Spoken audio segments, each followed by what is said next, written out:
నమస్తే, welcome to prime time debate. YSRCP అధికారంలో ఉన్నప్పుడు ఆ పార్టీకి సంబంధించినటువంటి ఎంపీ రఘురామకృష్ణంరాజును కస్టోడియల్ టార్చర్కి గురి చేసిన విషయం మనందరికీ తెలిసిందే. అయితే ఆయన ప్రభుత్వం మారాక దీనిపై కేసు నమోదు చేశారు. అయితే దీనిలో అప్పట్లో సిఐడి ఎస్పీగా పనిచేసినటువంటి విజయపాల్ నిందితుడిగా ఉన్న నేపథ్యంలో ఆయన ముందస్తు బెయిల్ కోసం హైకోర్టులో అప్లై చేస్తే అక్కడ నిరాశ ఎదురైంది. ఇక తాజాగా ఈరోజు ఆయన సుప్రీంకోర్టులో మరి క్వాష్ పిటిషన్ దాఖలు చేసిన నేపథ్యంలో మరి సుప్రీంకోర్టు కూడా దాన్ని కొట్టివేసిందన్న వార్తలు వినిపిస్తూ ఉన్నాయి.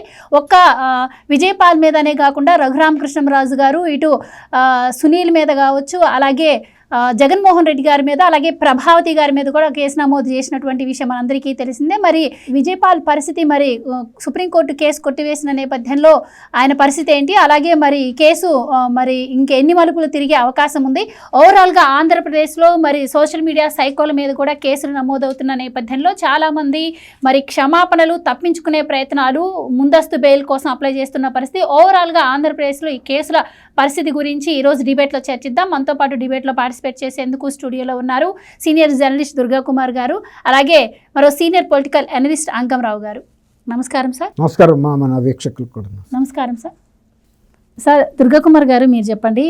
గతంలో రఘురామకృష్ణంరాజుని కస్టోడియల్ టార్చర్కి గురి చేసిన విషయం మన అందరికీ తెలిసిందే.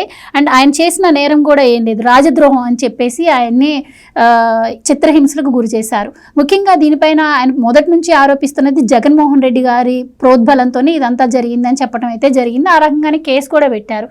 ఇక ఈయనని దగ్గరుండి కొట్టిపించింది విజయపాలు అని కూడా అప్పుడు మనం విన్నాం. ఆ నేపథ్యంలోనే ఆయన నిందితుడిగా ఉన్నారు. అలాగే ఈరోజు సుప్రీంకోర్టులో కూడా కేసు కొట్టేశారు. ఆయన ఏదైతే పిటిషన్ దాఖలు చేశారో అంటున్నారు. సో ఎలా ఉండబోతుంది అంటారు? మరి విజయపాల్ గారి పరిస్థితి ఏంటంటారు? మీరేం చెప్తారు? ఇప్పుడు మీరు అన్నట్టు ఆయన విమర్శించింది జగన్మోహన్ రెడ్డినమ్మా. ఆయన రాజుగారిని ఎవరిని విమర్శించాల. జగన్మోహన్ రెడ్డి తను ముఖ్యమంత్రిగా కాకుండా ఒక రాజుగా తను అనుకుంటున్నాడు కాబట్టి నిజంగానే మరి పెద్ద పూర్వకాలంలో లాగా రాజద్రోహం అనే పెద్ద కేసు పెట్టి ఆయన్ని అక్రమంగా అరెస్ట్ చేసి వాళ్ళ సొంత పార్టీ ఎంపీ అయినా కూడా ఆయన్ని పక్క రాష్ట్రంలో అక్రమంగా అరెస్ట్ తీసుకెళ్ళి కస్టోడియల్ టార్చర్ పెట్టడం అనేది చాలా తీవ్రమైన అంశం. అసలు ఇట్లాంటి కస్టోడియల్ టార్చర్ ఒక కామన్ మ్యాన్ మీద పెట్టిన సందర్భాల్లో ప్రభుత్వాలు పడిపోయినాయి, రాష్ట్ర ప్రభుత్వాలే. అలాంటిది మరి సొంత పార్టీ ఎంపీని అంత కస్టోడియల్ టార్చర్ అనేది జగన్మోహన్ రెడ్డి గారి అనుమతి లేకుండా జరగదు కాబట్టి అందుకని జగన్మోహన్ రెడ్డి గారి మీద పెట్టాడు. ఆ రోజు చీఫ్ డీజీగా ఉన్న సునీల్ మీద పెట్టాడు. ఆయన తప్పుడు రిపోర్ట్ ఇచ్చినటువంటి డాక్టర్ ప్రభావతి వీళ్ళ మీద కూడా పెట్టాడు. అది జాతీయ స్థాయి దృష్టిని కూడా ఆకర్షించింది. రాజ్యాంగ వ్యవస్థల అందరి దృష్టికి వెళ్ళింది. ఆయన ప్రెసిడెంట్ ఆఫ్ ఇండియా దృష్టికి, తర్వాత స్పీకర్ గారి దృష్టికి, సుప్రీంకోర్టు దృష్టికి వెళ్ళింది. జాతీయ స్థాయి మీడియాలో కూడా విపరీతమైన ప్రచారం జరిగింది. అయినప్పటికీ కూడా జగన్మోహన్ రెడ్డి గారి ప్రభుత్వం ఉండటం వలన శాంతి భద్రతలు రాష్ట్ర ప్రభుత్వానికి చెందిన అంశం అయినందువల్ల ఆ కేసు ఎక్కడా కూడా పెద్దగా ఆయనకి ఏ విధమైన న్యాయం కూడా జరగలేదు. ఇప్పుడు విజయపాల్ అనే వ్యక్తి ఆ రోజున అడిషనల్ ఎస్పీగా ఉండి ఈ టార్చర్లో ప్రధాన పాత్ర వహించాడని చెప్తున్నారు. ఇప్పుడు ఆయన రిటైర్ అయిపోయాడు. జగన్మోహన్ రెడ్డి గారు చెప్పినట్టు రిటైర్ అయిపోయినా కూడా సప్త సముద్రాలు దాటినా తీసుకొస్తామన్నాడు కదా. అట్లాగే లా హ్యాజ్ లాంగ్ హ్యాండ్ అని ఇప్పుడు చట్టం ఈ ప్రభుత్వం వచ్చిన తర్వాత గతంలో జరిగినటువంటి దాడుల మీద, అది ఎవరి మీద అన్నా కానీ అవన్నీ కూడా కేసులు మళ్ళీ తిరగదోడుతున్నారు. అట్లాగే చంద్రబాబు నాయుడు గారి మీద జరిగినాయి, అనేక మంది తెలుగుదేశం నాయకుల మీద హత్యలు కూడా జరిగినాయి, కొంతమంది బలహీన వర్గాల మీద దాష్టికాలు జరిగినాయి, కొంతమంది చనిపోవటం, ఇవన్నీ కూడా జరిగినాయి. అయినా కూడా ఆ రోజున పోలీసులు ఎవరి మీద కేసులు పెట్టలేదు. మీరు ఇంతకుముందు చెప్పినట్టు సోషల్ మీడియాలో చాలా అసభ్యకరమైనటువంటి పోస్టింగులు జగన్మోహన్ రెడ్డి గారి కుటుంబ సభ్యుల మీద కూడా జరిగినా కూడా కనీసం కడప జిల్లాలో పులివెందుల్లో కూడా ఆ కేసులు కూడా తీసుకోకపోవటం వలన హైదరాబాద్లో పెట్టారు వాళ్ళు. ఇప్పుడు అవన్నీ కూడా ఆంధ్రప్రదేశ్కి ట్రాన్స్ఫర్ చేయించి దర్యాప్తు చేయమని చంద్రబాబు నాయుడు గారు కూడా ఆదేశించాడు. ఎవరి కుటుంబ సభ్యులైనా కూడా ఆడపడుచులే, అందరికీ సమన్యాయం జరుగుతుంది. ఎవరు అటువంటివి చేసినా కూడా ఇప్పటికి కూడా వైఎస్ఆర్సీపీ వాళ్ళే ఆగట్లా. ఇంకా షర్మిల మీద కానీ డాక్టర్ సునీతారెడ్డి మీద కూడా పెడుతున్నారు, అంటే ప్రభుత్వం ఏం చేయదని. ఇప్పుడు మళ్ళీ కూడా ఆ విషయంలో వార్నింగ్ ఇచ్చాడు. ఇప్పుడు మీరు అన్నట్టు ఆయన విజయపాల్ గారు గతంలో హైకోర్టుకి వెళ్ళాడు. హైకోర్టులో కూడా సుక్కెదురైంది. మళ్ళీ ఇప్పుడు సుప్రీంకోర్టుకి వెళ్ళాడు. సుప్రీంకోర్టు కూడా, ఎందుకంటే ప్రైమా ఫేసి కేసు క్లియర్గా కనపడుతుంది అక్కడ. అది కస్టోడియల్ టార్చర్ జరిగింది. అందులో ఆయన ఒక లోక్సభ మెంబరు, అప్పుడు సిట్టింగ్ లోక్సభ మెంబరు, దానికి సంబంధించిన ఆయన ట్రీట్మెంట్ పొందినటువంటి మెడికల్ రికార్డ్స్ కూడా అక్కడ గుంటూరులో రాంగ్ రిపోర్ట్ ఇచ్చిన హైదరాబాద్ ఆర్మీ హాస్పిటల్ వాళ్ళు అది క్లియర్గా టార్చర్ పెట్టింది అనేది వాళ్ళు రిపోర్ట్ ఇచ్చారు, మెడికల్ రిపోర్టు. వీటన్నిటి దృష్ట్యా ఆయనకి క్వాష్ పిటిషను, నన్ను ఈ కేసు నుంచి తప్పించమన్న కేసుని కొట్టేశారు, బెయిల్ పిటిషన్ కూడా కొట్టేశారు. కాబట్టి వాళ్ళు ఆయన అరెస్ట్ చేయడానికి పోలీసు సిద్ధంగా ఉంటుంది. తర్వాత కేసుని ఫైల్ చేసి కంటిన్యూషన్ ఆయన మీద ఛార్జ్ షీట్ కూడా ఫైల్ చేయడానికి కూడా ఇవాళ ఏం అభ్యంతరం లేదు ఇకను. తర్వాత ఆ రోజు కస్టోడియల్గా సిబిఐ చేసిన అదే కేసు కాబట్టి మరి ఇవాళ విజయపాల్ మీద కూడా మరి అంత తీవ్రమైన చర్య తీసుకుంటారా లేదా మనం చూడాలి. ఎందుకంటే మరి అదే సిఐడి పోలీసు ఈ కేసుని ట్యాకిల్ చేస్తుంది. మరి అప్పుడు మరి ఒక బయట లోక్సభ సభ్యుడి మీదే అంత తీవ్రంగా ఇచ్చినప్పుడు మరి ఆయన కొట్టిన నియరెస్టుడు ఇతను, ఆ రోజు బాధితుడు, ఆయన బాధితుడి మీదే ఆయన అంత చేశారు. మరి వాళ్ళ ఇతని మీద ఏం చర్య తీసుకుంటారనేది కూడా మనం చూడాలి. అట్లాగే మీరు ఇంకా కొంతమంది ఇతరులు కూడా చాలామంది ఉన్నారని, ఇప్పుడు ఆర్జీ వర్మ, రామ్ గోపాల్ వర్మ, అతను ఒకప్పుడు మరి సినిమా డైరెక్టర్ అనుకున్న వ్యక్తి ఇవాళ గాడిదల్లో కలిసి గాడిదల పనులు చేసి ఇవాళ ఆయన అరెస్ట్ చేయడానికి వచ్చేటప్పటికి మరి పారిపోయాడు. మరి ఆ రోజున పోస్టింగ్లు పెట్టిన రోజున ఆయన చాలా ధైర్యంగా పెట్టాడు, ఎవరినైనా నేను పెట్టగలను, ఎవరినైనా విమర్శిస్తాను, దూషిస్తాను అన్నాడు. దూషిస్తానన్న మనిషి మరి వాళ్ళ ఇంటికి వెళ్తే పోలీసులు, ప్రకాశం జిల్లా పోలీసులు అక్కడ లేడంటున్నారు. తర్వాత ఒక 3 బృందాలుగా విడిపోయి ఫామ్ హౌస్లో అక్కడ ఇక్కడ వెతుకుతున్నారు. ఆయన గమనించాల్సింది ఏంటంటే ఆయన రాజ్యాంగం గురించి, చట్టం గురించి, నేరం గురించి కూడా సినిమాలు తీసిన వ్యక్తి పోలీసులకి కళ్ళు గప్పి ఎంతకాలం మరి తప్పించుకుని తిరగలుగుతాడు అనుకుంటున్నాడో అర్థం కావట్లా. నేరం చేసినప్పుడు గౌరవంగా 41A నోటీసులు ఇచ్చినప్పుడు అటెండ్ అవ్వాలి. 2 సార్లు ఎక్స్టెండ్ చేయించుకున్నాడు, అయినా కూడా ఆ రెండింటిని గౌరవించకపోవటం అనేది మరి పోలీసులకు ఒక రకంగా సవాల్ ఇస్తటమే కదా. ఇవాళ నువ్వు ఎంత దూరం తప్పించుకెళ్తావు, ఇవాళ కదా రేపో ఎల్లుండో పట్టుకుంటారు. పట్టుకున్నప్పుడు ఖచ్చితంగా మరి అతని మీద కూడా కఠినంగా ప్రజలు కూడా ఎదురు చూస్తున్నారు. అంటే ప్రముఖులు తప్పు చేస్తే ఒక శిక్ష, లేకపోతే ప్రజాప్రతినిధిగా ఉన్న రఘురామరాజుకు ఒక శిక్ష అని. దాదాపు ఇప్పుడు అలాంటి శిక్ష ఇది కూడా వేయాలి వర్మకు కూడా. రైట్, చూద్దాం సార్. అండ్ అంకమరావు గారు మీరు చెప్పండి, ఇప్పుడు ఏదైతే సుప్రీంకోర్టు తీర్పు ఇచ్చిందో దానిపైన రఘురామకృష్ణంరాజు గారు హర్షం వ్యక్తం చేశారు. అలాగే న్యాయం గెలుస్తుంది, దీంట్లో ఉన్న పెద్దవారందరూ కూడా బయటకు వస్తారు అని చెప్పి ఆయన ఒక మాట అనడం జరిగింది. అండ్ పెద్దవారు అంటే ఆయన దృష్టిలో మరి ఇంకా ఎవరుండే అవకాశం ఉంది? అలాగే మరి ఇప్పుడు హైకోర్టులో బెయిల్ పిటిషన్ రాలేదు, అలాగే సుప్రీంకోర్టులో క్వాష్ పిటిషన్ కొట్టేశారు కాబట్టి మరి విజయపాల్ అరెస్టు త్వరలో ఉండబోతుందంటారా? మరి ఆయన్ను అరెస్ట్ చేస్తే ఎంతమంది పేర్లు బయటకు వచ్చే అవకాశం ఉంటుందంటారు? మీరేం చెప్తారు?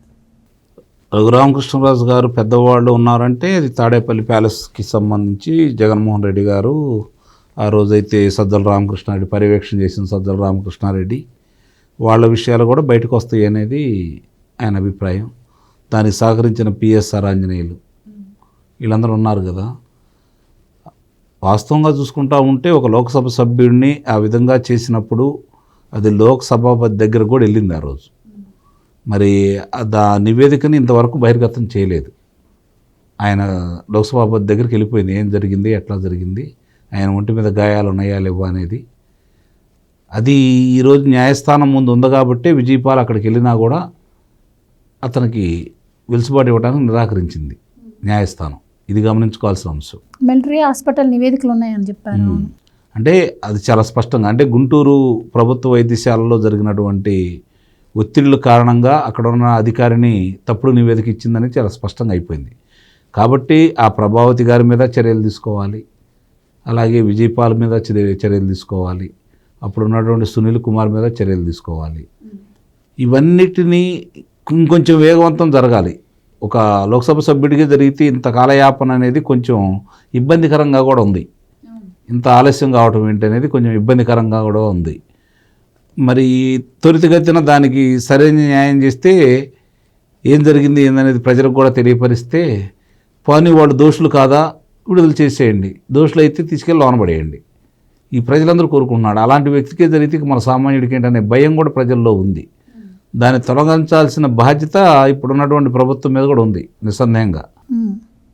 ఇన్ కేస్ మీరన్నట్టు ఒకవేళ అరెస్టులు జరిగినా కూడా వాళ్ళు ఎక్కడా కూడా ఎంక్వైరీకి సహకరించట్లేదు, అలాగే బెయిల్ పైన బయటకు వస్తున్న పరిస్థితి. అసలు మీరన్నట్టు రఘురామకృష్ణరాజు గారు కూడా మొన్న మధ్య ఒకసారి స్పందించడం జరిగింది, ఎందుకు ఈ కేసు ఇంత లేట్ చేస్తున్నారు అని చెప్పి.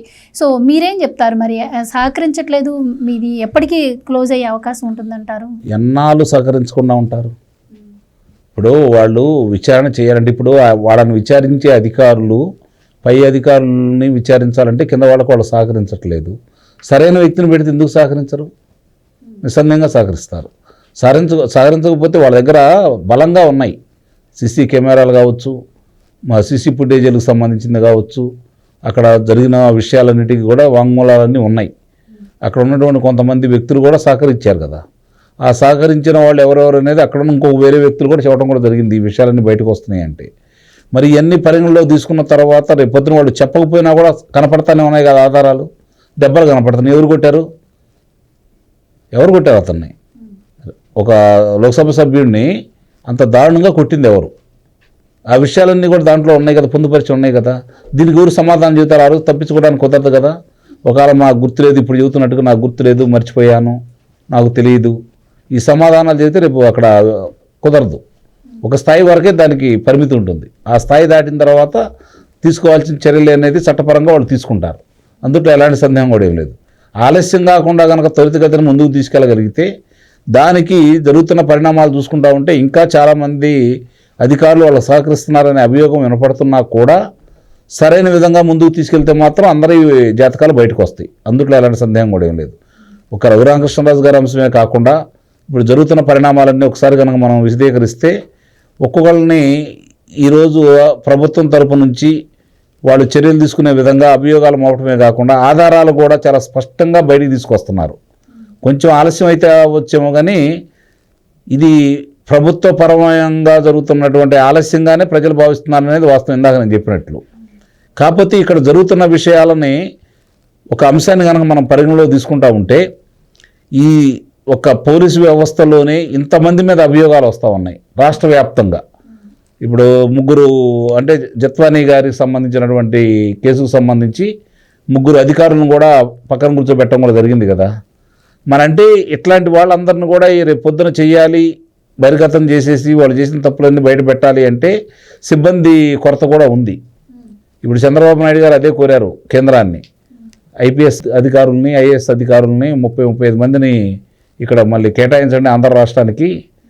ఇలా ఇప్పుడున్న అంటే అధికారులు చాలా విధాల ఆంధ్ర రాష్ట్రాన్ని నష్టపరిచారు గత ప్రభుత్వానికి సహకరించి. కాబట్టి మీరు ఒకసారి ఆలోచించుకొని మాకు ఐఏఎస్ ఐపీఎస్లో కొరత ఉంది కాబట్టి అది పూర్తి చేయమని చెప్పి కూడా ఆయన విన్నవించుకుంటా ఉన్నారు. మరి కేంద్రం కనుక స్పందించేసి ఆయన కోరుకున్న వాళ్ళని కనుక ఇస్తే చాలా వరకు చాలా విషయాలు ఇప్పుడు ఇక్కడ ఏం జరుగుతున్నా కూడా బయటకు వెళ్తున్నమాట వాస్తవమే. కొన్ని విషయాల్లో మరి అది ఎట్లా ఎందుకు జరుగుతుందనేది ఇప్పటికీ అర్థం కావట్లేదు జనాలకి.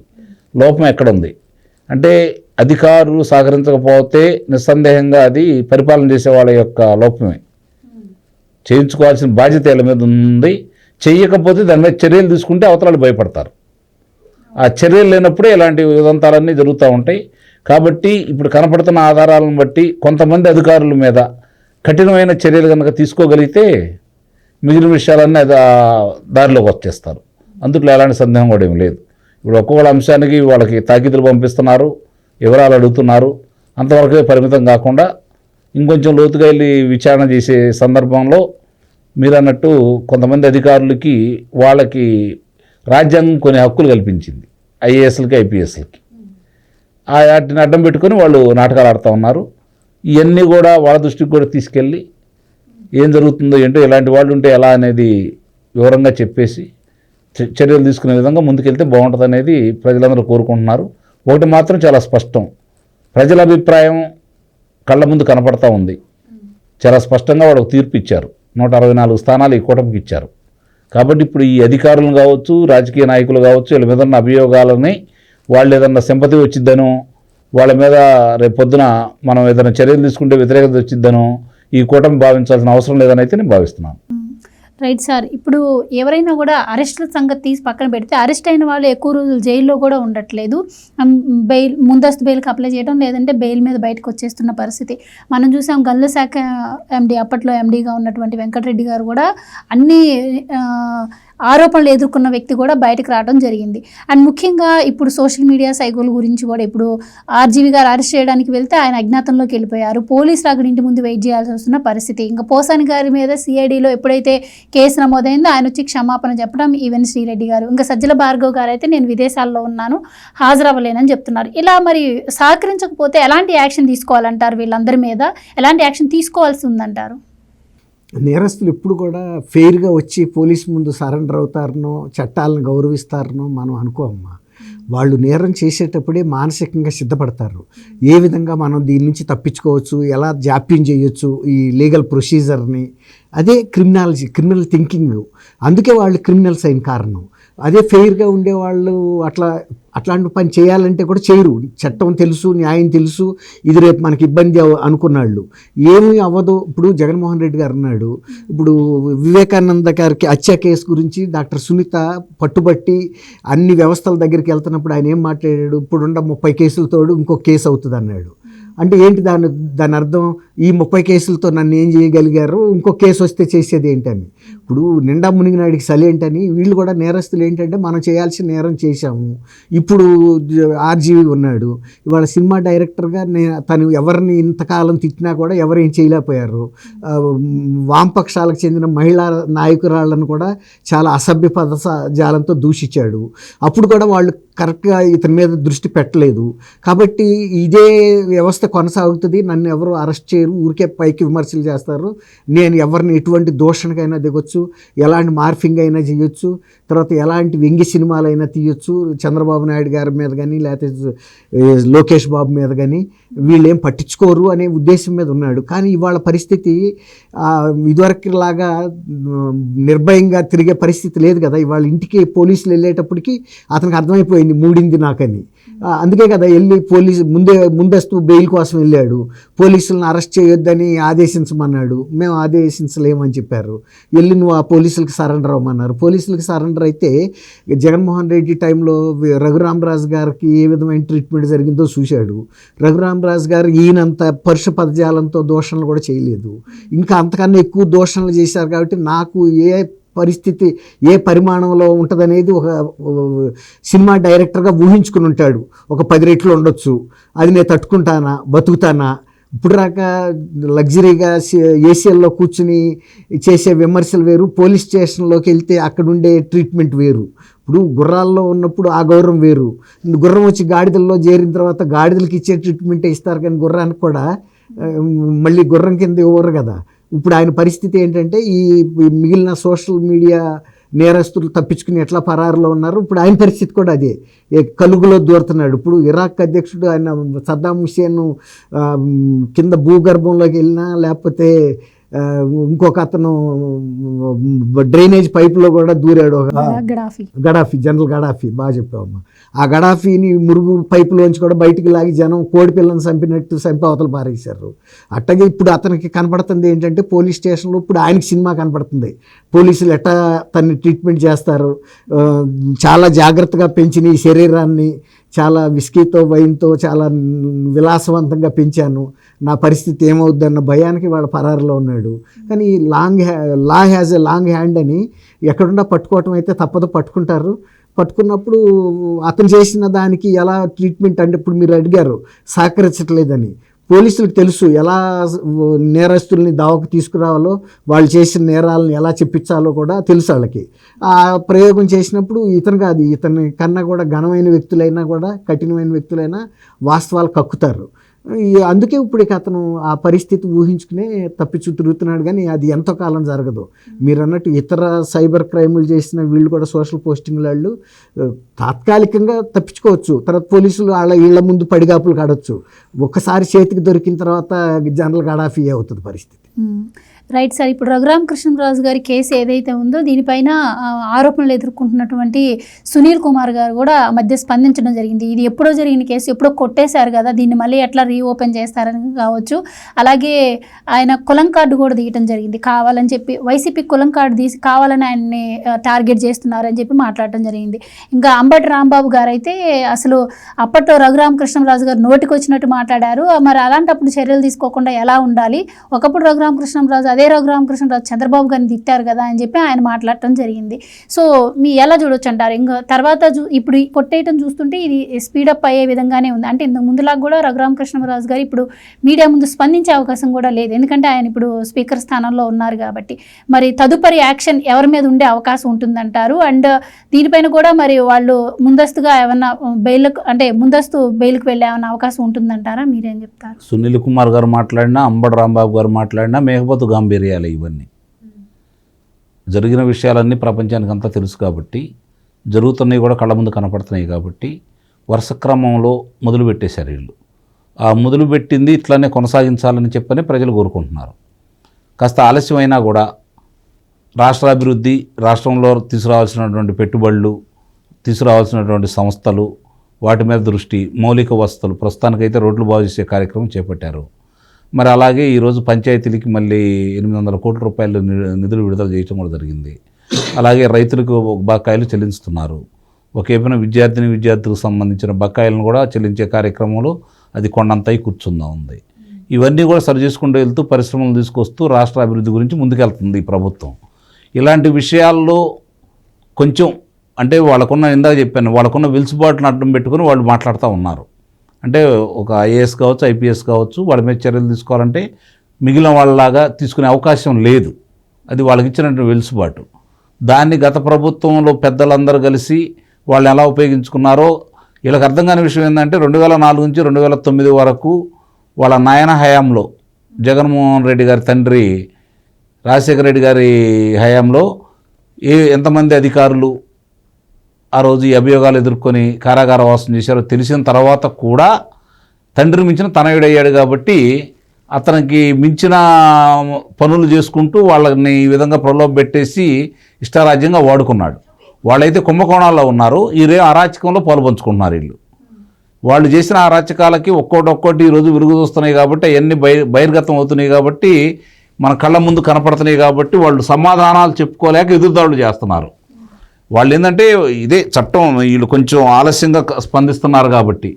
ఒక అంశం తీసుకుంటా ఉంటే ఇప్పుడు మొన్నటిదాకా వాళ్ళు ఏం మాట్లాడారు, పోలవరానికి సంబంధించి చాలా స్పష్టంగా ఇప్పుడు కూడా నిన్న మొన్న కూడా సాక్షి దినపత్రిక కావచ్చు, ప్రసార మాధ్యమంలో కావచ్చు, ఒకసారి కనుక మీరు గమనిస్తే 40.57 మీటర్లకి కుదించే కార్యక్రమంలో భాగంగా కేంద్ర ప్రభుత్వం, రాష్ట్ర ప్రభుత్వం ఒకటైపోయి 45.72 మీటర్ల ఎత్తు ఉండాల్సిన దీన్ని ఈ విధంగా చేస్తున్నారని చెప్పని పోలవరం మీద అపారమైన ప్రేమ ఉన్నట్టు, అసలు అట్లా చేసింది వాళ్ళు కేసీఆర్ తోటి వీళ్ళతోటి కుమ్ముక్కై ఎత్తు తగ్గించే కార్యక్రమం చేపట్టింది వాళ్ళు.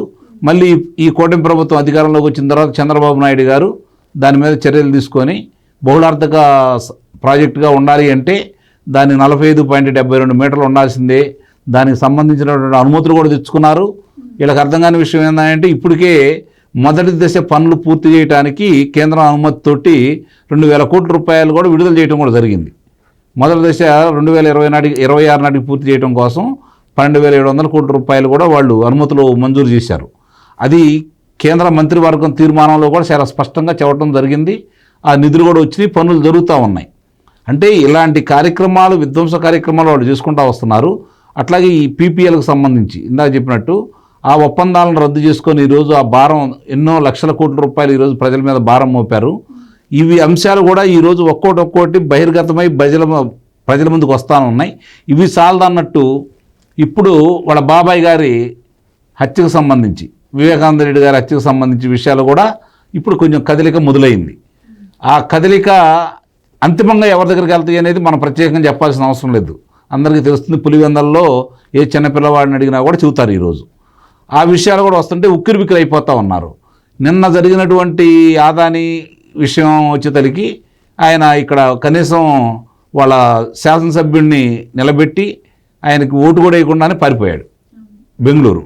అంటే ఇంతకుముందు అతన్ని ఎవరైతే రక్షించడానికి ప్రయత్నం చేశారో ఇప్పుడు అతను రక్షించాలని ప్రయత్నిస్తే వాళ్ళు కూడా ఇబ్బంది పడే పరిస్థితులకి వచ్చినాయి అనేది ఒక అవగాహన అతనికి వచ్చినట్టే ఉన్నాడు.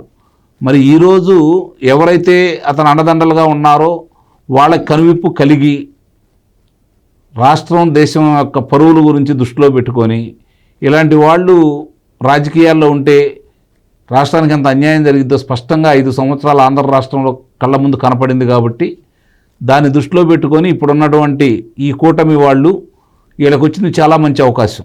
మరోసారి చెబుతున్నాను, చాలా మంచి అవకాశం వచ్చింది. ఈరోజు అభియోగాలన్నిటికి కూడా ఆధారాలు ఉన్నాయి. కాబట్టి వాళ్ళు వీళ్ళు అనుకుంటారనే మీరు ఆలోచించాల్సిన అవసరం లేదు. కొంతమంది ఎక్కువ మంది కూడా ఈరోజు ఆ రోజు ఇలాంటి దురాఘాతాలు చేసిన వాళ్ళందరికీ శిక్షలు పడాలని కోరుకుంటా ఉన్నారు. దానికి మీరు మీనమేషాలు లెక్క పెట్టొద్దు. మీ దగ్గర ఉన్నటువంటి ఆధారాలతోటి స్పష్టంగా ప్రజల ముందు పెట్టండి, ప్రజలు చూసుకుంటారు, ప్రజలే దీనికి ముందుకు వస్తారని అయితే నేను భావిస్తున్నాను. Right sir.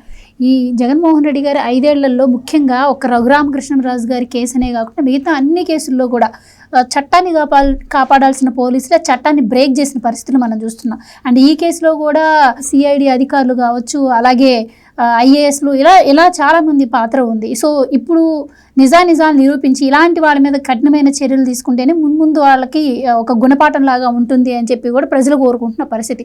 సో ఆ రకంగా చర్యలు ఉండాలంటారా, మీరేం చెప్తారు? ఖచ్చితంగా. అప్పుడు వారు చెప్పినట్టు అంకంరావు గారు ప్రజలు ఒక స్పష్టమైన తీర్పు ఇచ్చారు. గత 5 సంవత్సరాల పరిపాలనలో ఇట్లాంటి దాష్టికాలు చేశారు, పోలీసు వ్యవస్థను ప్రజల మీదే ఉపయోగించారు. ఎవరైతే వీళ్ళకి అధికారం ఇచ్చారో వాళ్ళని ఒక ఉక్కు పాదాలతో అణిచివేశారు. అందుకే ఇటువంటి ప్రభుత్వం మాకు వద్దనేసి అంత స్పష్టమైన తీర్పు. ఆ తీర్పులో అంతర్భాగమే గతంలో దాష్టికాలు చేసిన వాళ్ళని శిక్షించమని కూడా ఆ తీర్పులో భాగమే. అది ప్రజలు ఇచ్చిన తీర్పులోనే ఉంది.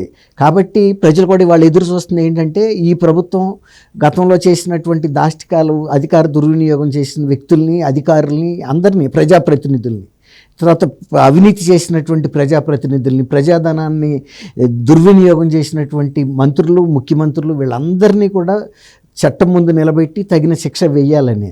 ఇప్పుడు పోలీసు ఉన్నతాధికారులు, ఒక డీజీ అధికారి, ఒక ఐజీ అధికారి, ఒక డిఐజీ అధికారిని సస్పెండ్ చేస్తే ఇవాళకి వాళ్ళు జనరల్గా ఏ ప్రభుత్వ ఉద్యోగైనా ప్రభుత్వం నుంచి సస్పెండ్ అవగానే వాళ్ళు తగిన వేదిక దగ్గరికి వెళ్తారు న్యాయం కోసం. ఇవాళ వరకు వాళ్ళు ఒక వేదిక దగ్గరికి కూడా వెళ్ళలేకపోతున్నారంటే వాళ్ళ మీద ఎంత స్పష్టమైన ఆధారాలు ఉన్నాయి. ఇప్పుడు అతను ఉన్నాడు విజయపాల్ సుప్రీంకోర్టు దాకా వెళ్ళాడు. జనరల్గా సర్వోన్నత న్యాయస్థానాలు కానీ, ఉన్నత న్యాయస్థానాలు కానీ, లేకపోతే ట్రిబ్యునల్స్ కానీ ఉద్యోగుల పట్ల ఒకంత ఇదిగా ఉంటారు, వాళ్ళకి అనుకూలంగా ఏదన్నా సానుభూతితో ఉంటారు. కానీ ఇక్కడ ఆ సానుభూతి ఉండాల్సిన అవసరం లేదు. వీళ్ళు వాళ్ళ పరిమితులు దాటి వ్యవహరించినట్టు స్పష్టంగా కనపడుతుంది. లేకపోతే సర్వోన్నత న్యాయస్థానం ఒక ఉద్యోగ పట్ల అంత కఠినంగా లేదు, నువ్వు నీ ఇది చేయటానికి, కేసులు రద్దు చేయడానికి వీల్లేదు, నీకు ముందస్తు బెయిల్ ఇవ్వటం కూడా సాధ్యం కాదని చెప్పింది అంటేనే అక్కడికి అర్థమవుతుంది. అట్లాగే వీళ్ళు ఏ కోర్టుకి వెళ్ళినా కూడా అదే జరుగుతుంది. కాబట్టి మనం ఎప్పుడైనా క్లీన్ హ్యాండ్స్తో ఏ న్యాయస్థానానికి వెళ్ళినా మనకు ఊరట అయితే దొరుకుతుంది. కానీ చేయాల్సినంత దుర్వినియోగం చేసి ఇప్పుడు జగన్మోహన్ రెడ్డి గారు అది కూటమి ప్రభుత్వం వచ్చి గట్టిగా 4-5 నెలలు అయ్యింది. ఇప్పటికే ఏం చెబుతున్నాడు, ఆయన ముందు కాళ్ళకి బ్రేకులు వేస్తున్నాడు పోలీసులకి. గతంలో లాగా వీళ్ళ మీద కూడా పోలీసులు దూకుడుగా వ్యవహరించి వీళ్ళ మీద ఏమన్నా కఠినంగా వ్యవహరిస్తారేమోనని, మీరు కనుక ఎవరన్నా ఓవర్ యాక్షన్ చేస్తే మిమ్మల్ని మేము సహించం, మీరు 7 సముద్రాలు దాటి వెళ్ళినా, మీరు రిటైర్ వెళ్ళిపోయినా, ఇప్పుడు విజయపాల్ రిటైర్ వెళ్ళలేదా, చట్టం తీసుకురావట్లేదా, నువ్వు తీసుకొచ్చేదేంటి? ఎవరన్నా కనుక అట్లాంటి దుర్వినియోగం చేసినాడు ఎట్టాగూ వస్తారు. కానీ అట్టని గతంలో నేరాలు చేసిన వాటన్నిటిని మాఫీ చేయటం ఏ పోలీస్ వ్యవస్థ వల్ల కూడా కాదు. లేటుగా అయినా సరే చేయాల్సిందే ఎవరికైనా అన్యాయం జరిగినప్పుడు. ఇప్పుడు అమ్మాయి జత్వానీ కేసే ఉంది. జత్వానీ తను జన్మలో ఊహించలా ఒక ప్రభుత్వం మీద తను మళ్ళీ కేసు పెట్టగలుగుతానని, ఇంత అన్యాయం జరిగినా నేను దిగమింగి కూర్చోవాలని అనుకుంది. కానీ ఒక అవకాశం వచ్చింది ఈ కూటమి ప్రభుత్వ రూపంలో ఒక భగవంతుడిలాగా వచ్చినప్పుడు ఆమెకి ఒక ధైర్యం దొరికింది, ఇక్కడికి వెళ్తే నాకు న్యాయం వస్తుందని. ఇప్పుడు అట్లాగే గతంలో చంద్రబాబు నాయుడు గారు ఒక Z+ కేటగిరీలో ఉన్న వ్యక్తి మీద ఎక్కడ పడితే అక్కడ దాడులు చేసేయండి, తర్వాత జగన్మోహన్ రెడ్డి గారు బహిరంగ సభల్లో ఆయన్ని ఉరి తీయండి, కాల్చి చంపండి అని కూడా బహిరంగంగా చెప్పాడు. దాన్నే వాళ్ళు అడ్వాంటేజ్గా తీసుకున్నారు. ఇప్పుడు ఆవు చేలో మేస్తే దూడ గట్టును మేస్తుందా, అట్లాగే పోలీస్ వ్యవస్థకి ఆయన ఒక ఇండైరెక్ట్ హింట్ ఇచ్చాడు. ప్రతిపక్షాలను కానీ లేకపోతే సహకరించినటువంటి కింద ఉద్యోగుల పట్ల కూడా. ఇప్పుడు డాక్టర్ సుధాకర్ ఏముంది, ఆయన కూడా గవర్నమెంట్ డాక్టరే కదా, ఆయన ఏమన్నా ప్రభుత్వం మీద ఏమన్నాడు, నాకు గ్లౌజులు ఇవ్వలేదనో మాస్కులు ఇవ్వలేదని ఆయన కంప్లైంట్గా కూడా చెప్పలే, ఇంకా అందలేదు అన్నాడు. అది కూడా తప్పైంది. నిజంగా అందరి మాట వాస్తవం, అతను ఏం తప్పు చెప్పలేదు. కానీ అతని మీద కక్ష కట్టి ఒక ప్రభుత్వం ఒక ఉద్యోగి మీద, అందులో డాక్టర్ మీద, అందులో ఒక బలహీన వర్గానికి చెందిన ఒక సీనియర్ సిటిజన్ మీద చేయటం అనేది ఎప్పుడు కూడా మనం చూడాలి ఆంధ్రప్రదేశ్లో. అసలు అది ముఖ్యమంత్రి దృష్టికి వెళ్ళదు. ముఖ్యమంత్రి అదే దృష్టి పెట్టి పోలీసులకి టార్గెట్ పెట్టినట్టుగా మీరు అది చేస్తారా చేయరా? అట్లాగే చంద్రబాబు నాయుడు గారిని నేను లండన్ నుంచి వచ్చే లోపల అరెస్ట్ చేస్తారా చేయరా? అట్లాగే రఘురామరాజుని అరెస్ట్ చేసి తీసుకొచ్చి టార్చర్ పెట్టి దాన్ని వాట్సాప్లో నాకు చూపిస్తారా లేదా? ఇలాంటి లక్ష్యాలు పెట్టినప్పుడు ఎవరు మాత్రం ఏం చేస్తారు? ఇటువంటి ఉద్యోగులను కానీ లేకపోతే ఇటువంటి పోలీస్ అధికారులను కానీ కఠినంగా శిక్షించమని వారు అన్నట్టు ప్రజలు కోరుకుంటున్నారు, ఎదురు చూస్తున్నారు. అది ఎంత తొందరగా జరిగితే అది ఒక గుణపాఠం కూడా అవుతుంది. ఇప్పుడు ప్రజెంట్ ఆఫీసర్స్ కూడా మా సీనియర్లు చేసిన పనులు గతంలో మనం కూడా చేయదని. ఇప్పుడు చంద్రబాబు నాయుడు గారు కూడా చట్టాన్ని అతిక్రమించి చేయమని చెప్పట్లా, చట్టాన్ని ఖచ్చితంగా అమలు చేయమంటున్నాడు. అతిక్రమించి చేస్తే ప్రమాదం, కానీ చట్టాన్ని అమలు చేయకపోతే కూడా తప్పే ఒక రకంగా. ఇప్పుడు ఇంతమంది దోషులను వదిలేయమని జగన్మోహన్ రెడ్డి గారు అడుగుతున్నాడు, కానీ ప్రజలు ఎవరు కూడా ఆ మాటని ఒప్పుకోలేకపోతున్నారు. అది నేరస్తుల్ని సమాజం ఎప్పుడు కూడా క్షమించమని అడగదమ్మా. Right sir, thank you so much అండి. Thank you. మన వీక్షకులు కూడా నమస్కారం. ఇది వాటి డిబేట్. మరో డిబేట్తో మళ్ళీ కలుద్దాం. Keep watching.